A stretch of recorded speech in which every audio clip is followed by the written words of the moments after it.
Morena, Wairarapa. Rob Maunsell with you for another MMP show, Move, Mingle and Play, on this day, March the 4th. Beginning of March, and that means we're into autumn. Who could believe it? Although it was still quite warm yesterday. Today, a little bit of nip in the air.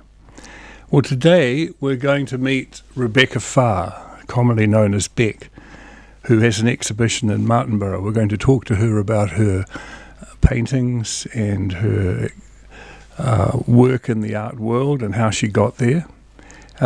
Before we do that, I'm going to give you some information about what's happening in the north of the Wairarapa, in case the show just lingers on into our conversation and we don't get round to giving you any pertinent information.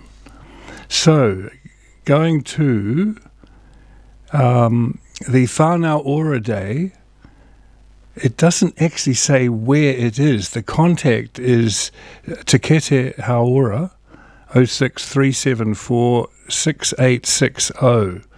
It's on the 6th of March, which is Saturday, from 9 till 2. Listen to local talent, teddy bears picnic, sausage sizzle, water play competitions, horse rides, barrel train, bubbles, face painting, they left out the T, and so much more. It could be in Paeatua, it could be in Dannevirke. I'm afraid you will have to ring Te Kete on 06374 6860 to find out where that is. Also on this weekend, there is the Children's Day at Pukaha, Saturday and Sunday, at the Pukaha National Wildlife Centre. The venue is Highway 2 on the road just past Mount Bruce, going to Eketahuna.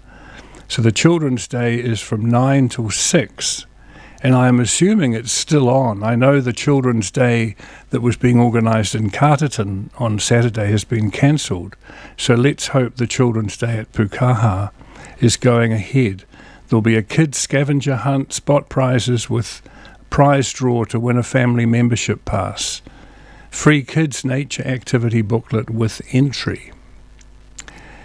Then on the 7th of March, Sunday, there is the Children's Day at Paeatua. So this is a real weekend for the kids. That starts at 10 o'clock. You find out about it at the Paeatua Information Centre. And the phone number is 06537 66619. The venue is the Bush Sports Stadium, Huxley Street, Paeatua. So come along with your picnic lunch and enjoy all the free children's activities. That's on Sunday the 7th. Bushy Sports Stadium, Huxley Street, Paeatua. Going into next week, Monday and Tuesday, there is the Rongoa Level 1 at the Tararua Reap office from 9 until 3. This is a training 2-day course. It's $150. There might be subsidies available. And it's getting to know Ngāhiri, which is the bush, identify native plants and trees, and learn the tikanga for harvesting. So that's plant world from the Māori point of view. Rongoa Level 1, starting this coming Monday the 8th and going over to Tuesday. You need to register by 2 days ago. Anyway, phone 06374 6565 if you want to be included in that. And then there is another Rongoa Level 1 in Woodville on the 10th of March, which will be next Wednesday. Also $150, and it's the same deal. So that group is doing a workshop for locals, one in Paeatua Monday, Tuesday, and one in Woodville on Wednesday. Then also on Wednesday, there is the Incredible Years for Parenting of Children, aged 3 to 7. It's a parenting program. It'll be at the Tararua Reap. And to find out about that, you ring 06374 6565. The course starts at 9:30 and goes through till 12:30. Wednesday, the 10th of March, The Incredible Years for parenting children 3 to 7. And we assume we know how to be parents, but once we get into it, it ain't so easy. And we could do with a bit of advice and reference to experience from people who have either been there before and learnt the hard way, or have studied it and read the literature and learnt from the behavioural side of things. So I'd like to welcome Beck Farr into the studio. Say hello, Beck, and then the camera will come round onto you. Hello, I've got my croaky morning voice on. So shall we start by just showing the intro on YouTube to your exhibition? Sure, yeah. Okay. A little video teaser. Okay.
Well, we got the soundtrack at least, Beck. I'm afraid we didn't get the pictures. I did talk to Michael about this last week, and I even turned the computer off and then turned it on again, thinking that would reconnect us, but we haven't got your pictures, I'm afraid. I'm afraid it's probably my fault. Everything I've touched this morning won't work, so, you know. Oh, really? This morning? Is it one of those days? It's one of those days. I was really? trying to load a website on my phone and it just wouldn't take the password even though I knew it was right. Oh. And yeah, then it was just downhill from there. Oh, really? Well, it's going to go uphill now. Going off on my phone just as you started. Yeah. Well, we're going to talk about one of your favourite activities, one of your passions, Yes. which is portrait painting. Yeah. And the images that you've created for this exhibition are amazing.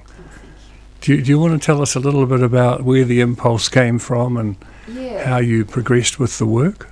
Yeah. So I haven't always painted portraits. I think I have always painted people. I've always been interested in people, and I think the face is the entry into people's vulnerability and humanity, and so I think that's why I've ended up with portraits, because they really are the most interesting part of the body, you know.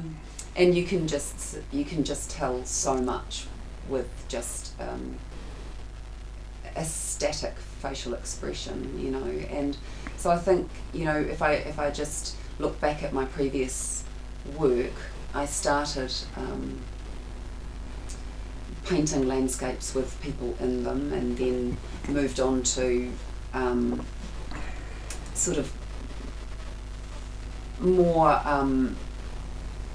subjects that kind of more tried to describe how I was feeling, and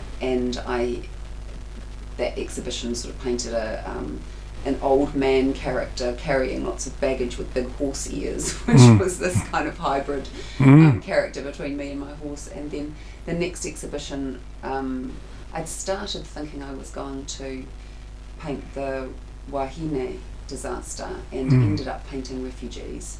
And that was pretty much because of, you know, as I was looking at images of the Wahine, I kept finding these images of refugees, and it just spoke so much more to me about their unbelievably distressing circumstances and how the world was just kind of looking the other way at the time.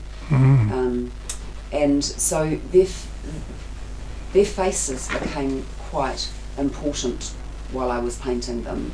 The expressions on their faces became quite important, and so then I was painting, you know, in some of them there are kind of 30 faces in the one painting.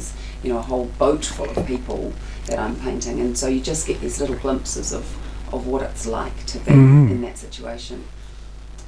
This exhibition, I've come even closer into the face, and so I'm really just painting portraits this time. They're just portraits that I've painted from small thumbnail mugshots of women that I found in prisoner release photos in the Police Gazette. And the Police Gazette is in the public domain from 1877 through to 1945, and you can search it all on the National Library's archives and papers past. And so that once I discovered that, I was away. I was just addicted. I had some quite late nights just, you know, researching and figuring out that, well, first of all, I mean, the software that the National Library Archive has got going is kind of like an on-the-fly OCR software, and OCR is sort of text, recognising text in an image, and usually you can do that when you scan an image in. This is doing it on the fly, so all of their scanned documents you can OCR search, you can search the text in all of those scanned images, and so it's really, really powerful. You know they've scanned all of these articles and newspapers and magazines, and you can just search. And so I found that I started off by looking through, realising that these prisoner release photos were being published every second week, going through every second, week's paper, shuffling to the back of the Police Gazette and just looking at these things one by one. And then I realised that I could actually I would occasionally come across a woman and I'd think, that's interesting. There were women prisoners back then, and we just don't really think about them or hear about them. It's always men that we know about, and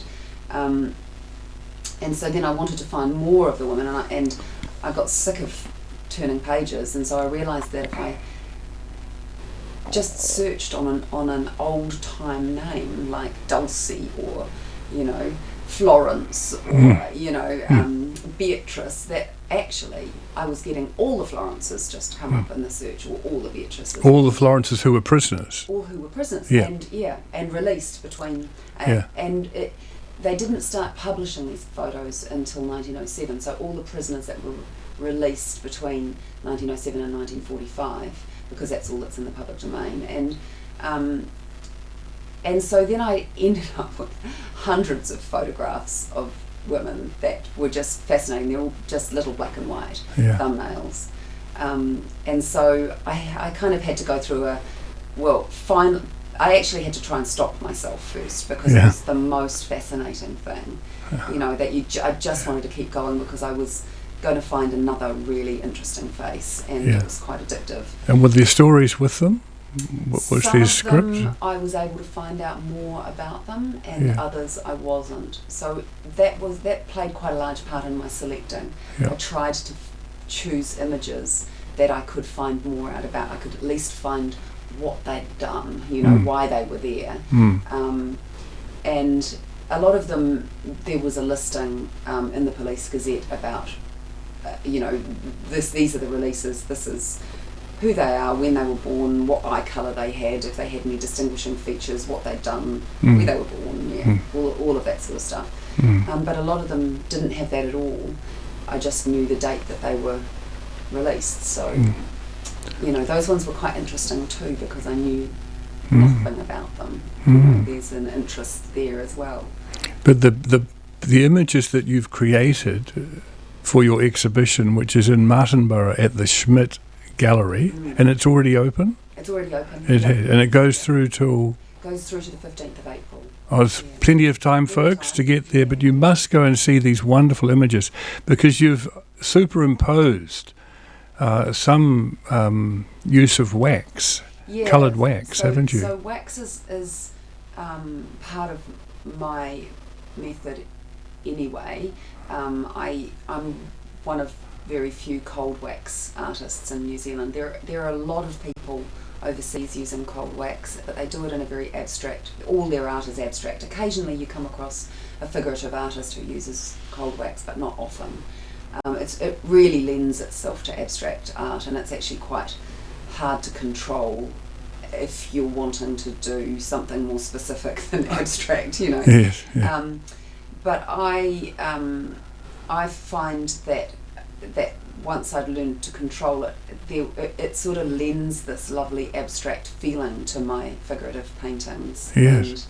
And in this exhibition, I'd taken the black and white thumbnails and I'd colorized them and then painted them as color images. So first, you know, that was the first thing I was bringing to these women, was actually color and life.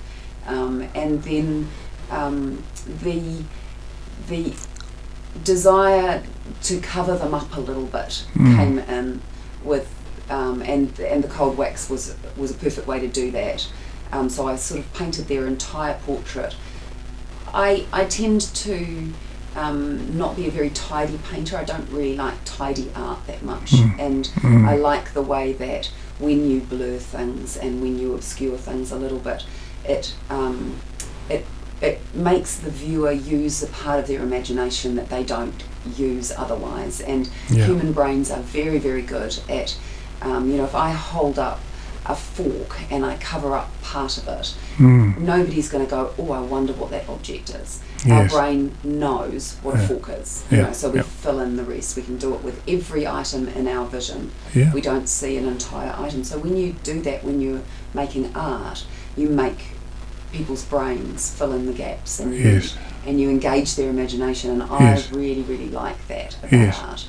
And it probably helps them to remember it too. They go away having done a bit of work. Maybe, and having an experience. And I think also that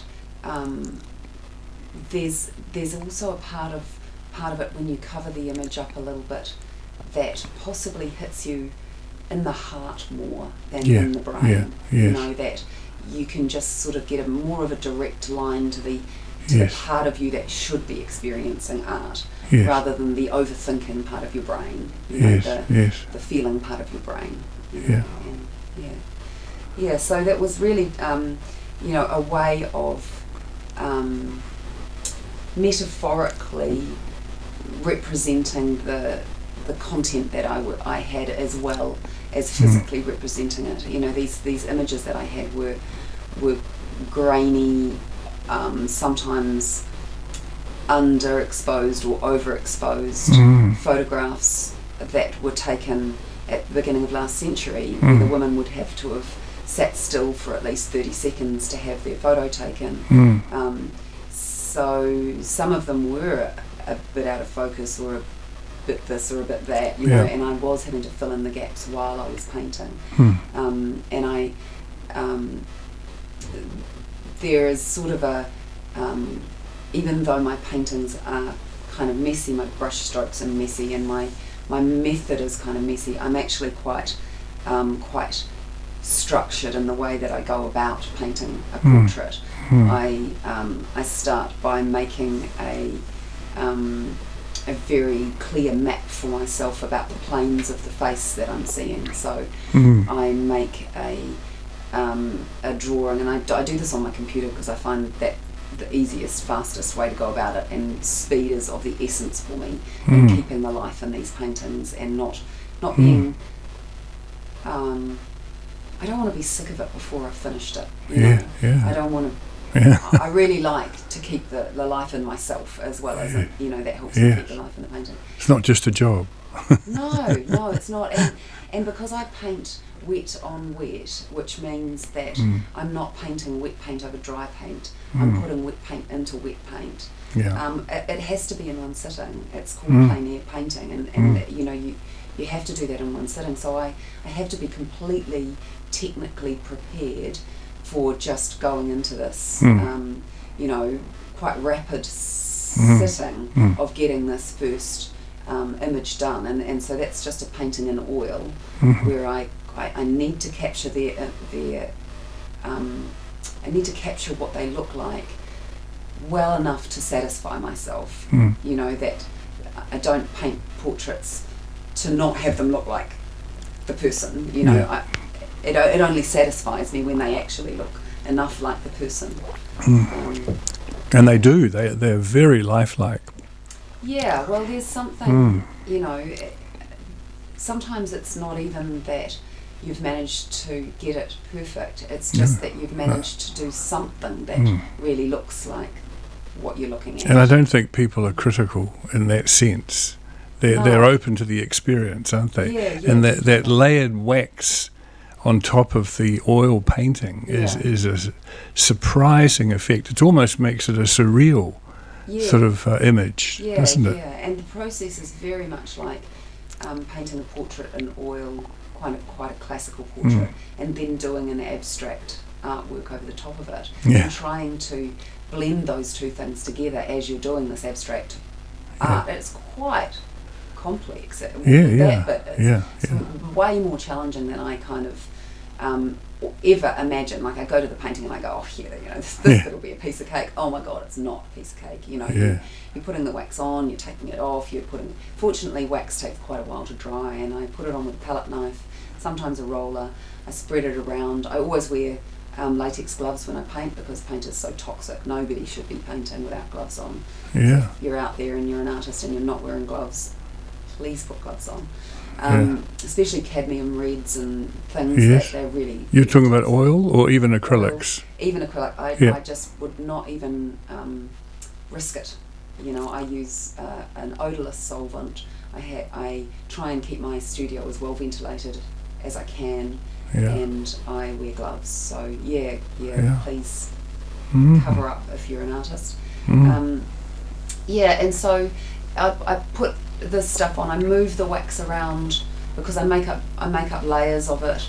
I try and let layers of the wax dry in between, but sometimes I'm doing wet wax into wet wax as well. I build up sort of, you know, very transparent whites, followed by, in this exhibition anyway, followed by skin tones, and then some brighter skin tones, and then bring in some quite pinks and oranges and things, and then maybe bring some more whites in over the top. And so it's quite a layered, each little bit of wax that sort of builds up an opaque part of the painting is quite layered. And then there are lots of parts of the painting where you see through the wax, either transparent, so it either makes kind of a milky translucent part of the painting, or very transparent and you see right through to the oil below. So with this exhibition running till April the 15th, are you going to be in the gallery at times? I'm not, unless anybody wants me to be. Well, why don't we invite people to give you a ring and arrange a workshop, because what you're talking about might be really fascinating, and even a good kind of training for artists who are already into their particular approach to art, but they'd like to add some of your skills. And maybe you could help them if you're willing to. In terms of cold wax, which is just a very unknown subject here, the Takapuna Art Supplies in Auckland, the woman who runs Takapuna Art Supplies, which you can find online, she does cold wax workshops. I'm one of the artists that has been published in a cold wax book, which was published a couple of years ago in America, and it's a brilliant book. It's just absolutely woe to go on cold wax painting, so you can get that book as well. It's written by Rebecca Crowell and Jerry McLaughlin, and they're both very, very well known abstract cold artists in the US. And I managed to get, I think, 3 or 4 of my paintings in there, and a big one on a chapter heading, which was just so awesome at the time. So if you want to do a proper workshop, then it would probably be worth a weekend trip to Auckland. But when I've had exhibitions at Aratoi in the past, I've done floor talks, and they're quite an interesting thing. If you get kind of 10 people together, go to the gallery and then have the artist talk to you for an hour about the paintings and the process, and I show, I've got a lot of photographs of my paintings in progress, so I can show. Good morning, Michael. Good morning, Michael. I should let you know that you should turn your guest mic. Oh, I thought she was on B. B, C, D. So can you hear me in the distance? Yeah, kind of. Hello. big toilet kind of way. Nothing like being interviewed in a big toilet. So everybody, you can now hear Rebecca a bit more clearly. Thanks to Michael. You can turn your volume knob But this down. is fascinating, and I hope you have been able to follow what Beck's talking about, folks. But her exhibition at the Schmidt Gallery workshop on Ohio Street in Martinborough runs through till April the 15th, and it's currently open. And her exhibition is of 12 portraits of prisoners, women prisoners released from 1907 to 1945. I think that 1911 is my first one. 1911, yeah. And honestly, these images are amazing. I was trying to show you some on YouTube, but our images aren't being transmitted, unfortunately. You can get the soundtrack, but not I can probably hold this up if not I, the. if Oh I yes, talk and put this in front of the camera. Well, when the camera comes I round have to to you, keep just talking, talk. don't I? If I just talk about this brochure, so this is brochure is one of the things that I make for my exhibition, so that when you go to the gallery, you can take one home with you. And I don't know, can you see that, Rob, on the screen? Put it up to this camera now. Like that now. You The can other see camera. Try the other camera. this one here. No, it's got it Oh, to this one now. So Yeah, it's this there one we now. are. Okay, Yeah. so you see? so you can see that is the front and back of the brochure, and then inside the brochure you just get a little glimpse of what I'm talking about with the layering of the wax and the oil painting underneath. And in actual fact, sometimes I have a really, really hard time naming paintings. It can be quite a challenge. But I decided with this one that I wouldn't use these women's last names, even though they're available in the public domain. And in actual fact, I do put their name underneath the thumbnail of them with the portraits, so that you can, in the gallery, you can see the little thumbnail that I worked from, which is quite an interesting thing as well. Yeah. But I just used their first name and then their crimes and then the date for the portrait, so they are, I think the longest one was poor old Beatrice, who's Beatrice alias Francis, theft, insubordination in inebriates institution, 1929 and 1938. So, she would have just had a life of, first of all, she would have stolen something. I think she was a domestic, which is like a maid, and then she would have been sent off to a reformatory for a couple of years for it, and then would have had a life of just in and out of institutions, and had obviously become an alcoholic at some point, sent to an inebriates institution, and then back in another reformatory for insubordination within this institution. And I found 2 photos of this woman 9 years apart, one in 1929 and one in 1938, and she looked about 50 years older in the second photo. It was just so I've put both of those little thumbnails in there because it's quite,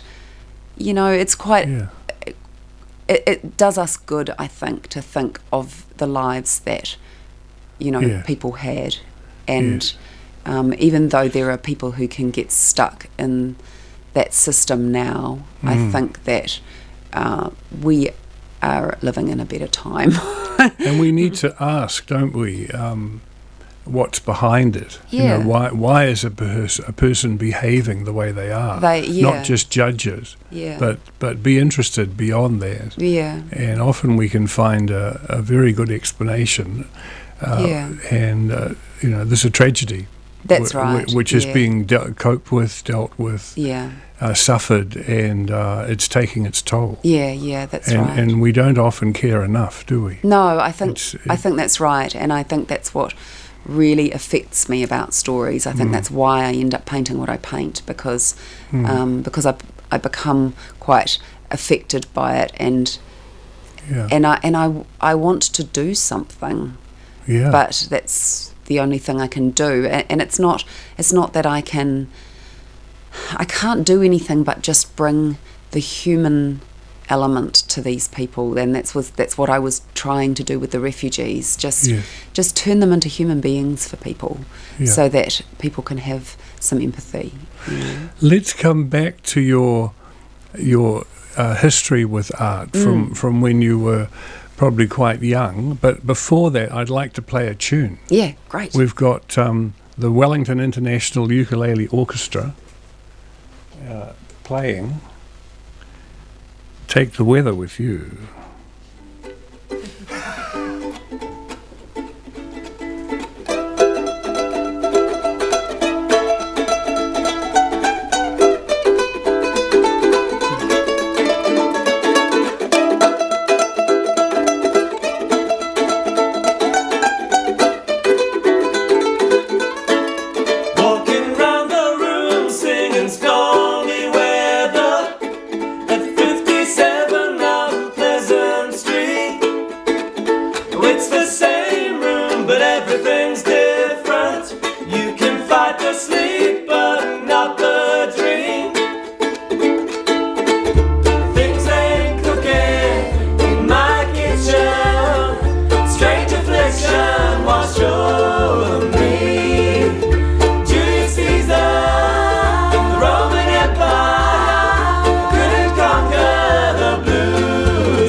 We're back, Beck.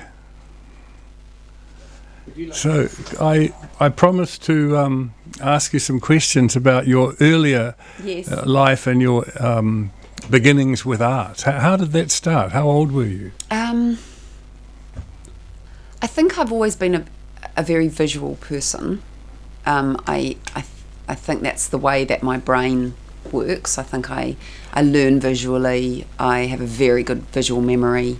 I have a very bad memory otherwise, but I can, that my brain has always been the kind of brain that wants to turn things into other things. Or I remember my mum telling a story of when I was really little and saying, "Look, see that horse over there?" And I said, "It looks like a sewing machine." Just that thing of just turning, of that association, visual association. And so when I probably in high school I did school C art, and then I did sixth form art, and then I did seventh form art. And seventh form art was, I changed schools because the alternative school that I went to in Auckland Metropolitan College, didn't do 7th form, so I had to go to Selwyn College to do 7th form. And the art teacher walked in at the beginning of the year. I was doing 2 art subjects, so it made up, you know, my mark was out of 200% kind of thing, you know. And he walked in at the beginning of the year and said a few things to each of us. To me, he said, "Don't use black." And then he left, and we never saw him again for the entire year. Really? And What? yeah, we were about a couple of weeks out from needing to have our portfolios ready, and I realised I had nothing. Wow, because what had you been doing in the art class? I'd been getting tighter and tighter and tighter and trying to do things and trying not to use black and not having any clue how to do it. Did he And think you might become a goth? I think he thought that the black was bringing my paintings down a little bit. Oh, he could see you were using black already. Yeah, I loved black. I was using black. And I love black still, but interestingly, now I've figured out how not to use black to create black. So that's what he meant, but he gave me absolutely no information on it, and Google didn't exist at the time, so you know, there just wasn't anywhere for me to go to find out what he meant. So I basically, every time I tried to do it, I failed, and so my work just got tighter and tighter and tighter while I was trying to figure it out. And I think, you know, I was lucky that the school that I'd been to beforehand, the alternative school, had a brilliant art teacher, and so I gave her a call and said, "I'm in dire straits here. I've got 2 weeks to get my portfolio together. I've got nothing except some paintings that I did over the weekend where I used black."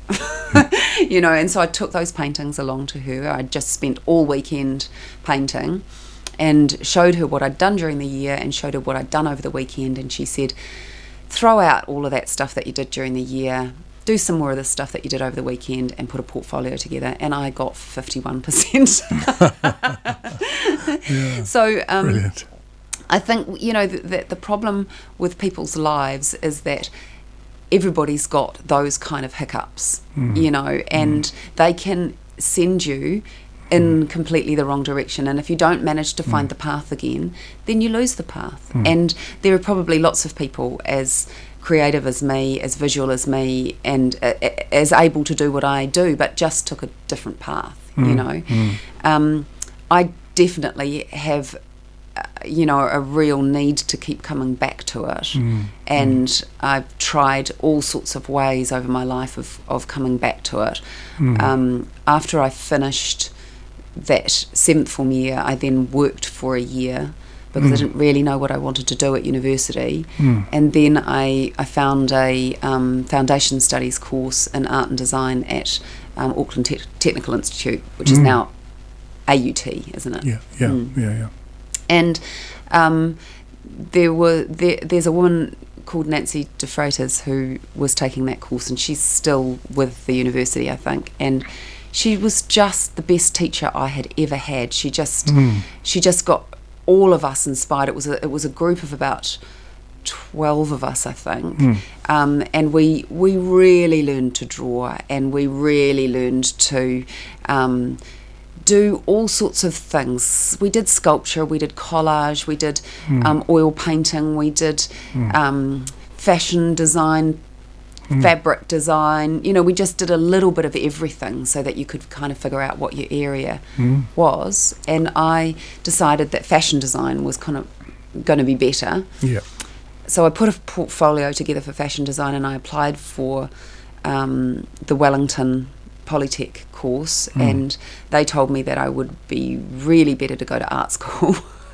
Really? And I said, no, I really don't want to go to art school, because I knew what that was going to be. I knew that was going to be a life of struggle, you know, that of trying to make money with art. And it's still something that I don't try and do. You know, I do not try and live on that, because it's either that you have to paint what people want to buy, or you struggle endlessly, you know, and I kind of got that then. So I went to Melbourne and did a degree in fashion design in Melbourne at RMIT University, and then I followed that up with a postgrad diploma in interactive media, animation and interactive media, and so the animation was fun. Actually, you know, if you had your video going, I could show a short film as well. Yes. Oh, we'll do that another time. Yeah. We'll get it working first, huh? Yeah, that's right. Yeah. And so that was interesting. That took me into this path of animation and CD-ROMs at the time, which kind of you know led into graphic design. So it's sort of kept me.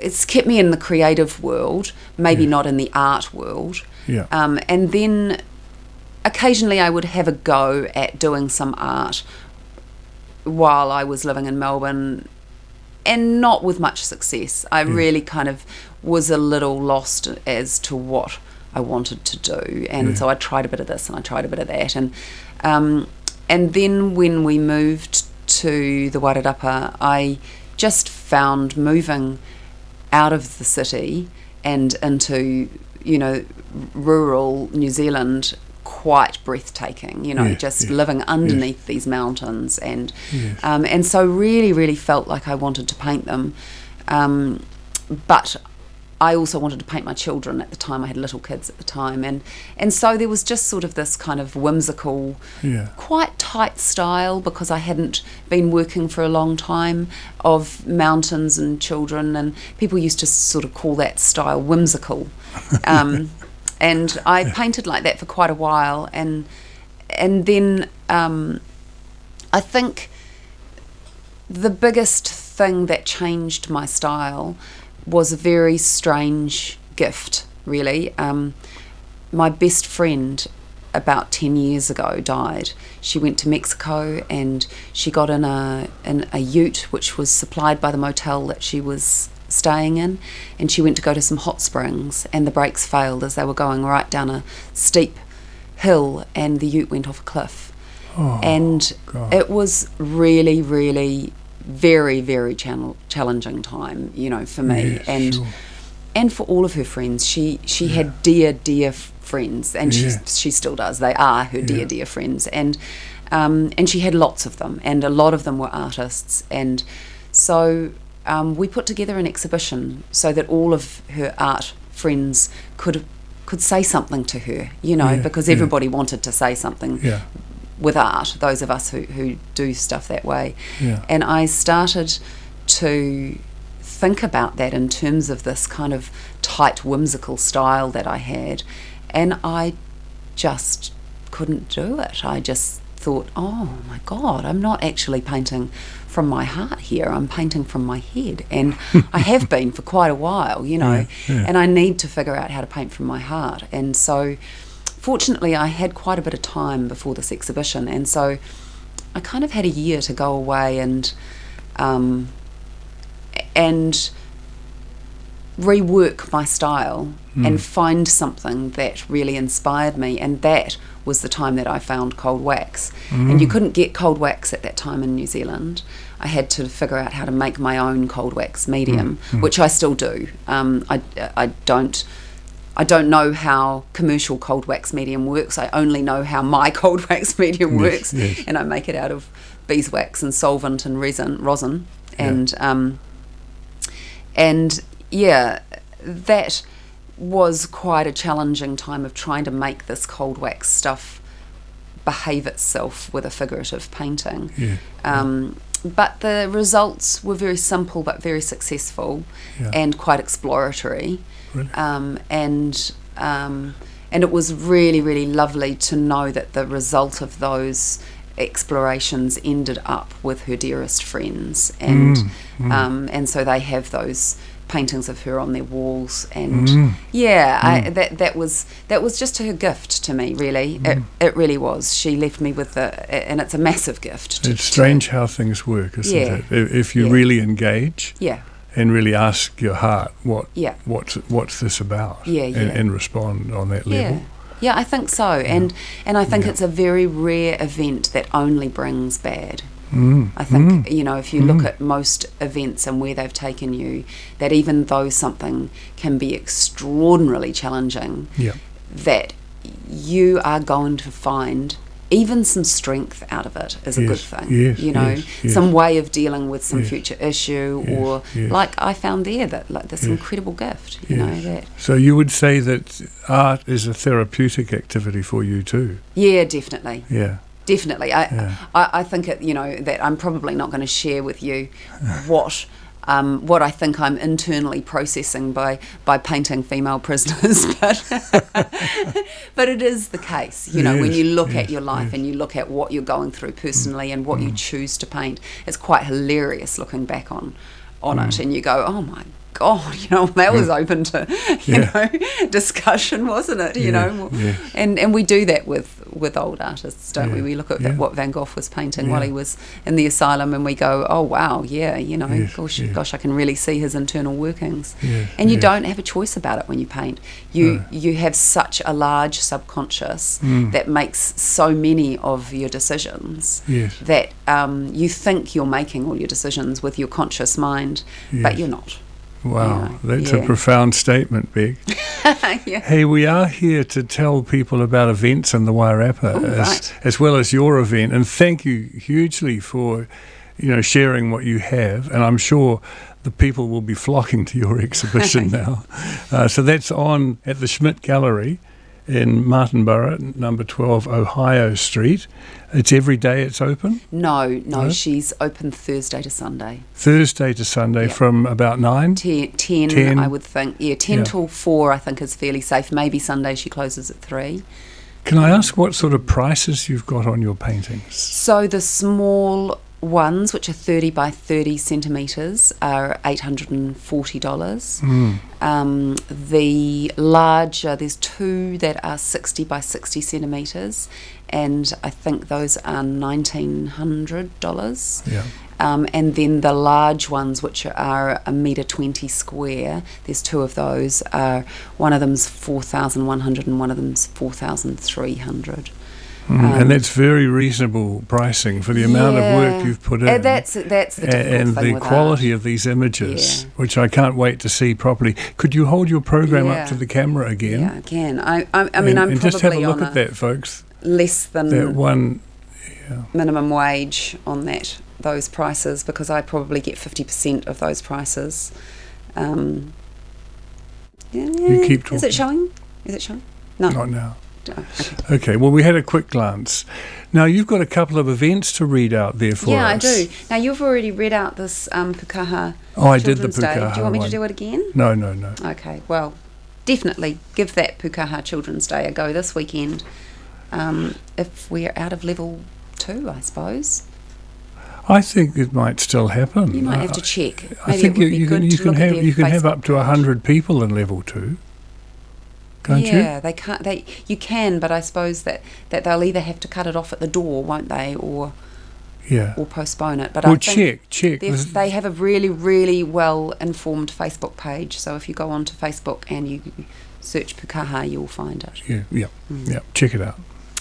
So the other one that I am going to read for you is the Waimeha Summer Party, and it is at the Waimeha Camping Village on Cape Palliser Road in Martinborough on Saturday the 13th of March from 2 p.m. to 1 a.m. So it goes late into the early hours of the morning.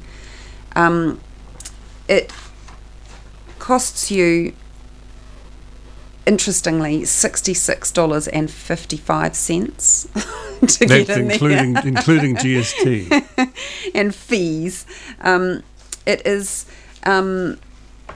It says Waimeha Camping Village, Cape Palliser, Wairarapa, is excited to announce that we are hosting a music festival this summer on Saturday, March the 13th.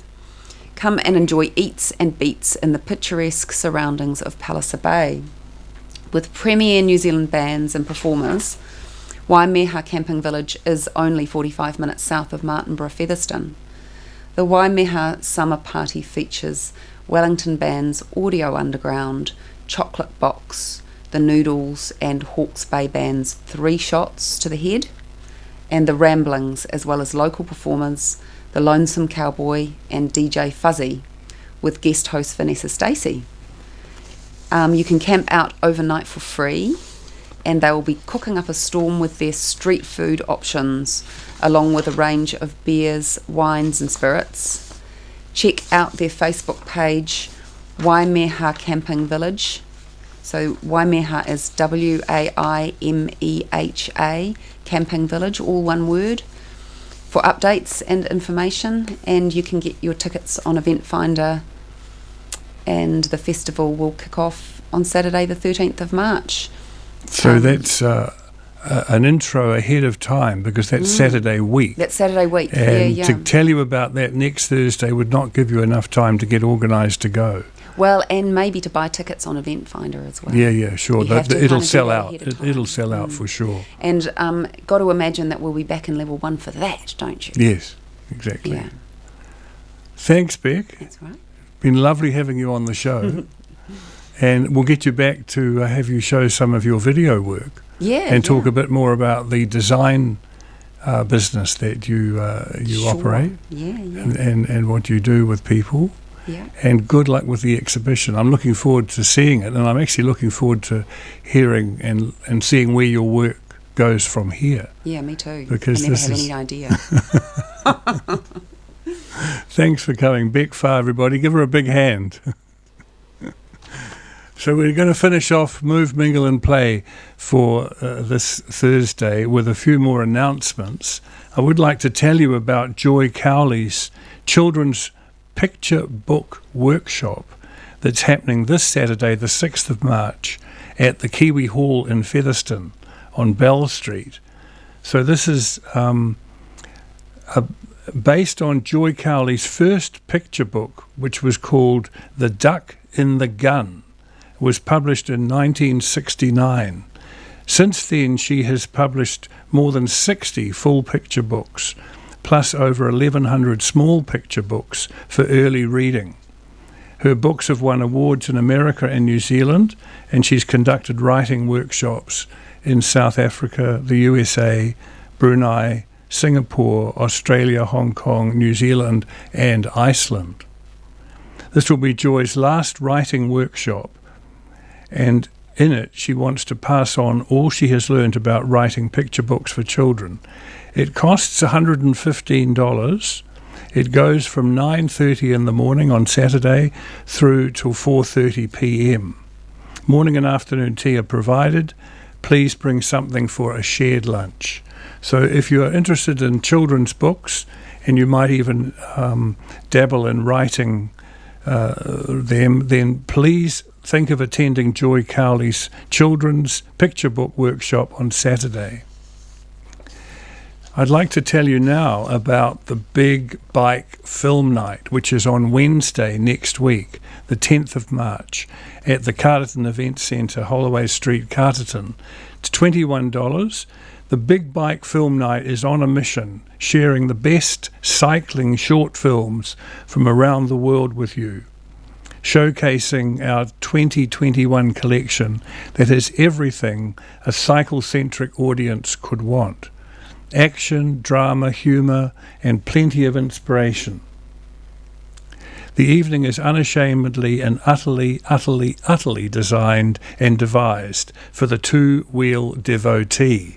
I don't know who wrote this, but boy, they've got a power of language, haven't they? So this year's treasure chest of films includes an incredible story of a transformative bike-packing journey through the Canadian Rockies, an unusual Victorian pastime taking place in modern London, a rider who has a burden of blindness and its vulnerabilities to contend with while undertaking a grueling, self-supported fat bike race in the Arctic, the humble story of a BMX club and their dream of becoming the #1 club in the UK, etc., etc. So those of you who love motorbikes, go to the Big Bike Film Night on Wednesday. It's $21 for an adult, $17.50 if you're under 17, $12.50 if you're under 12. Starts at 7 o'clock. It should all be over by 9:15. Coming up the following weekend, a couple of things that are worth noting. The Wairarapa Wines Harvest Festival at the Cliffs on Dakins Road. That's Saturday next week, the 13th, from 11 till 5. A festival in the beautiful sheltered riverside setting locally known as the Cliffs on the banks of the Rimahanga River. The emphasis is on entertainment throughout the day, featuring a variety of live music and ensuring that all tastes are catered for. That's the bit that interests me rather than the wine. Anyway, look out for that. The Wairarapa Wines Harvest Festival, Saturday the 13th. Also Saturday the 13th, it's competitive that day, the Castle Point Races. And if you haven't been to the Castle Point Races, please make a point of it. This is from 10 till 4 on Saturday the 13th. It's the Castle Point Racing Club annual beach meeting, where picturesque Castle Point comes alive to the sound of thundering hooves, keenly cheered along by a large crowd of punters, picnickers and spectators. The beach is going to be perfect for our 2021 race day and will be at COVID level 1 by then for sure. So look out for the Castle Point races. There's lots of information being published about that in the local newspapers, on the radio. They do a great job promoting their wonderful day out. And the racing is spectacular. Couple more things. We're getting near the end of the show. I'd like to tell you about the DeSotos, a wonderful acoustic folk rock band who tour the country regularly and have been doing so for 40 years. The DeSotos will hit the road for their Acoustic Roots Tour this in March. They're playing at the Tin Hut on Wednesday, the 17th of March. So that's Wednesday week. I'm just pointing it out again because the show will probably sell out. It's only $10. Down at the Tin Hut, just north of Featherston, right by the entrance to the Turanikau Racecourse. They'll be featuring material from their 2 critically acclaimed albums that featured heavily in the South and North TV series, plus Paul's solo album Shadow of Love, released in 2001. The touring lineup includes Paul Gurney, lead vocals, guitars, blues harp, Stuart McIntyre, bass and vocals, and touring drummer Vic Singe, drums, percussion and vocals. So look out for the DeSotos acoustic tour the week after next. So we're getting very close to the end now. As usual, there is a list of things that happen in the Wairarapa, which is published in the midweek under events. So I haven't managed to read any of those out to you today, but I would recommend that you get a copy of the midweek, have a look through on page 34 and 35, and you'll be able to sort out the things that I normally talk to you about.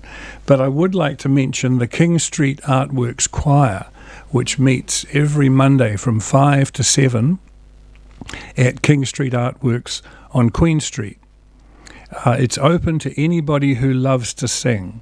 You don't have to be a great singer, and it's very old pop, country, folk, a little bit of blues, a little bit of Irish, ballads type music.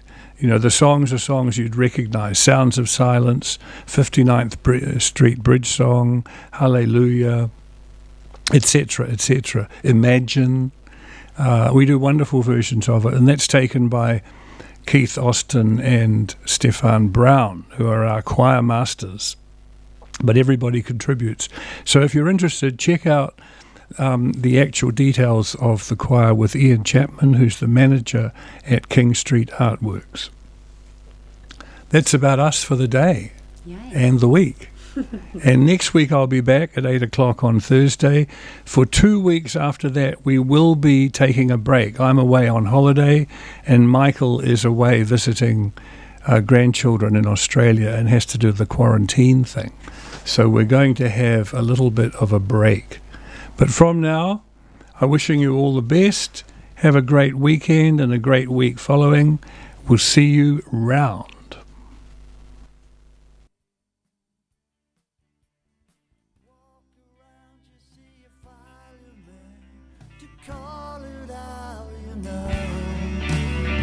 See it all 1,000 years ago.